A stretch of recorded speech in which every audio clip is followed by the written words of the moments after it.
folks, we have the latest Karate Kid deets for you that we're just dying to share with you. And they're not just any details, but those from a scene that you might have never seen before. We, being the ever-loyal soldiers, are here to spill the scoop for you. We know you can't wait for it, so without further delay, let's dive straight into the story. To begin with, what's this about a deleted Karate Kid scene? Now, there might be some spoilers ahead, so proceed at your own risk. Punch! Drive a punch! Not just arm, whole body. We all know one of the most important revelations in Cobra Kai is that John Kreese's teachings were the real cause of his students' bullying behavior. Wouldn't you agree? But this realization could have been presented in a scene from The Karate Kid, which was deleted, which of course we never got to see. Just to give you a little insight, Cobra Kai is the 5th season of the sequel series to the Karate Kid films. The plot revolves around Daniel LaRusso and Johnny Lawrence learning to overcome their decades-long rivalry and collaborating in teaching kids karate to defend themselves. Mr. Miyagi tells Daniel in the original Karate Kid film that there is no such thing as a bad student, only a bad teacher. This is in response to Johnny and the other Cobra Kai students beating up Daniel and Mr. Miyagi attempting to find a way to end the fight. Mr. Miyagi's statement is proven true in a variety of subsequent situations, including Daniel's training with Terry Silver, Johnny's first attempt at becoming a sensei, and Kreese's leadership of both generations of Cobra Kai students. What was a minor plot in the first film became a major theme in Cobra Kai. This conflict, however, was already explored in a deleted scene from The Karate Kid.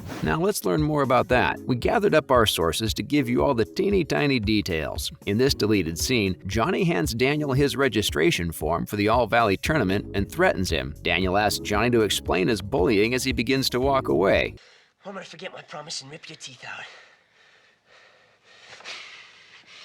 And of course, things get a little heated up. Daniel said, and we quote, "You ever think your teacher might be wrong?" He went straight for the bullseye, didn't he? Well, you ever think your teacher might be wrong then?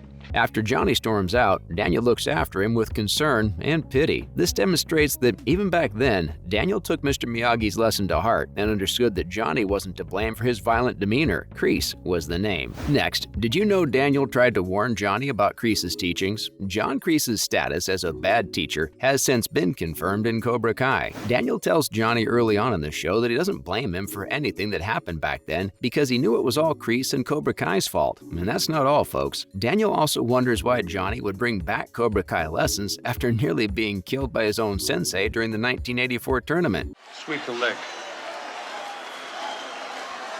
You have a problem with that? Most importantly, during the Cobra Kai Season 1 tournament, Daniel confirms to his student Robbie Keane, aka Tanner Buchanan, that Johnny is still not to blame, that it is all Kreese's teachings, and that Johnny is just a man with a lot of demons from his past. Can't argue with that. With only the Karate Kid in mind, it made sense to cut the deleted scene between Daniel and Johnny, as Daniel pointing out Kreese's twisted teachings to Johnny would have added nothing to the first film's isolated story. In retrospect, the scene would have laid the groundwork for what Cobra Kai is all about. The student-sensei relationships in Cobra Kai have ranged from harmful to beneficial, but this initial diplomatic confrontation between Daniel and Johnny in The Karate Kid would have shown that both characters knew deep down that neither was the villain. Now let's talk about the bizarre Karate Kid and Rocky crossover pitch. Ralph Macchio, star of The Karate Kid and Cobra Kai, believes that a once-pitched crossover between The Karate Kid and Rocky would have worked in today's industry. And why is that, you may ask? Macchio's performance as Daniel LaRusso in The Karate Kid led to 2 sequels and a starring role in the recent television sequel Cobra Kai. I didn't smack anyone around, honey. It was more of a good cop, bad cop situation.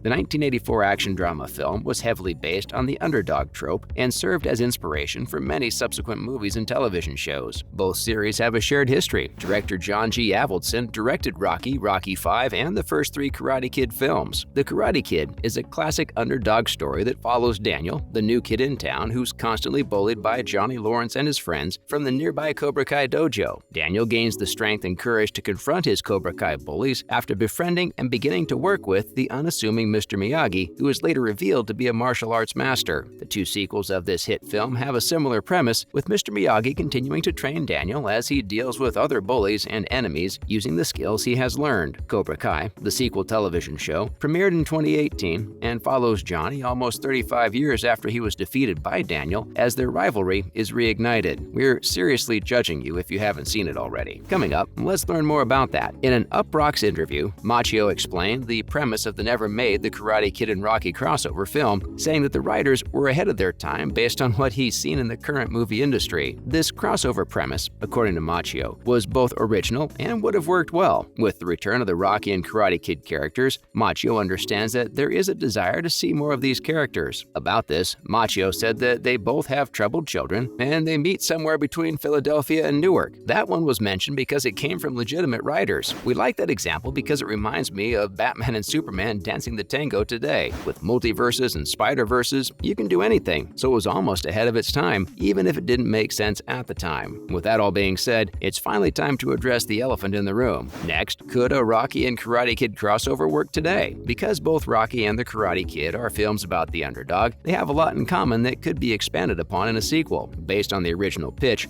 a strong premise could be developed in which both Daniel LaRusso and Rocky have children who need discipline, so they collaborate to get them in line or train them to be better fighters. That, combined with some fight scenes and a triumphant victory over a clear adversary, would sell a modern retelling of these two underdog stories like hotcakes. The film would bring together two cult classics that would appeal to audiences of all ages, especially since Cobra Kai is a relatively new and wildly popular Netflix show. As Macchio mentioned, current films are leaning more toward crossovers, which fans continue to enjoy. Marvel is the most recent popular movie franchise to do so, with an entire Avengers phase dedicated to the multiverse and the conflict that surrounds it. With various studios beginning to explore crossovers, a reboot of these two already popular franchises would not be unusual in today's film industry. A Rocky and the Karate Kid movie would be a great reboot that many fans would support, including us. Now, here's some insight into Cobra Kai. Johnny and Daniel's new dojo already has a name, Cobra Kai. The two were given the opportunity to officially name their dojo after securing their students' participation in the Sekai Taikai. Because nothing was ever agreed upon, it's likely that naming the dojo is being postponed until Cobra Kai Season 6. After a season of trying and failing, mind you, to figure it out, Daniel and Johnny have finally mastered the art of running a dojo that is an equal mix of Miyagi-Do and Eagle Fang karate. When Johnny suggested the name Miyagi-Do, Daniel responded with Eagle Fang, showing just how far both characters have progressed in merging their dojos. To finish off, what's next for Johnny and Daniel's dojo? With Terry Silver defeated in the final episode of Cobra Kai Season 5, Johnny and Daniel are without a clear foe, which is a new status quo for both characters in Cobra Kai. Of course, Kreese is still on the run, but as a fugitive, he poses a different threat in the future. They currently have no obvious karate opponents. However, given the nature of the series, a new version of Cobra Kai rising up and becoming a villain seems unavoidable. On top of that, the characters must still deal with Sekai Taikai. True, they came in to oppose Silver, but since they earned their way in, it stands to reason that both the students and the senseis will want to see it through. In any case, Cobra Kai has created an intriguing future for its characters. With all of its rivalries gone, the show now forms new alliances by bringing Tori or even Kenny into the new dojo. That's a wrap. Let us know in the comments what you think of the Karate Kid and Rocky crossover pitch. Make sure to give this video a thumbs up and subscribe to our channel for more videos like this. See you in the next one. Bye.